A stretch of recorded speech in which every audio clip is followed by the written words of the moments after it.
Hey guys, Chris here with Project Life Coach. Today I'm going to be filming my process creating some artwork. This is a fairly new process I'm doing. Right now I'm doing some research images, some cherry blossoms, and I'll tell you guys what I'm going to be doing. This is like 30 times speed of what I usually do. I'm getting some fonts. I'm going to be creating some simple like concepts. It's just like a signage. It could be it's like you'll see basically, and I'm working on my other concept, which is going to be like a flying castle, a cross between Final Fantasy and Avatar, because I was just at D23 Expo, and recently I've been experimenting with this workflow at work, and like I can get something done in as quick as half an hour to an hour, and I really like it, so I want to do it for some personal work. So there, I just finished gathering all my reference images. Design is really important because when I'm talking about design, it's the content. Like, if your idea isn't good, then it's gonna look like crap. And here, I'm working on a Japanese garden idea. You know, like maybe you can go in Epcot or something like that. Nothing too themey. It's pretty standard. And here I'm doing like the photo textures here, and this part actually takes a lot of time. It's not really fun, even though it looks really fast and easy. It's not fun. The funnest part is probably the reference gathering. It's really doesn't use that much mind energy, but you feel like you're getting a lot done. Here it looks like I'm getting a lot done, but it feels like it's a lot of work. Okay, so basically I'm like cleaning up the Japanese pagoda right now. As you can see, I'm just directly drawing reference from that. Now, if you look at like the notes, there it says Zen, so I'm gonna make it like a Zen garden because I've been to a Japanese garden before and I know what they kind of look like. Now I'm gonna do some cherry trees. I'm not gonna directly use that one. I want to use kind of draw it myself because it'll look more artistic. And there it's I used a hybrid of a photo and hand drawn.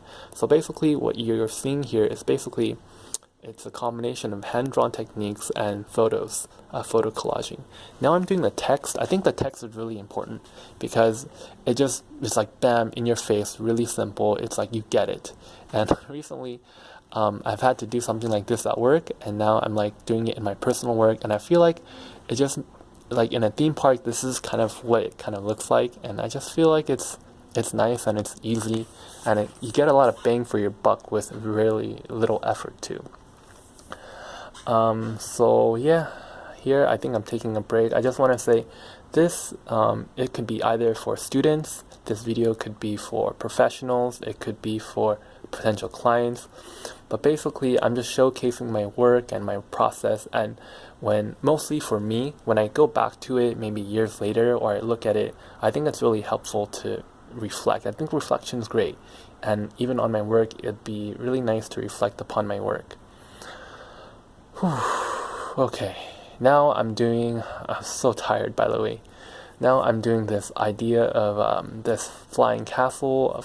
I don't know how this would work because I don't know how Disney's building Avatar Land, but the idea is like a Final Fantasy castle, you know, kind of like the Hogwarts castle with like a steampunk blimp on top of like these flying rocks and stuff. And we'll see how Disney does Avatar Land. I don't really know. It's like some parts of it are touching the ground, but yeah. Okay, basically I took another artist's castle and I kind of like montaged it. Is it ethical? I don't really know, but a lot of times for this for in-house stuff, that's kind of what we do professionally. And yeah, it doesn't completely look like his stuff, kind of changed it. So it's like I use one silhouette from an artist and then I steal the texture from another artist. So in the end, it's kind of like my own thing, even though I stole like both parts, but you know, that's reference. It's kind of how art is. So yeah, and basically for the logo, I just jacked New Fantasyland's logo, but I changed the text to say Final Castle, you know, and I used the Final Fantasy 7 font. So again, I took Final Fantasy, I took Fantasyland, and I combined them together, and now it's kind of my own thing, you know. I think it's pretty fair to say that, you know. even though I drew inspiration from multiple places. That's kind of how a lot of theme park works. We buy a lot of stuff like off the shelf and we use benchmarks and stuff. So yeah, here it is. I'm pretty happy with the product. This took about maybe like an hour. Both of these took about an hour each, so that's pretty quick. Yeah, I like it.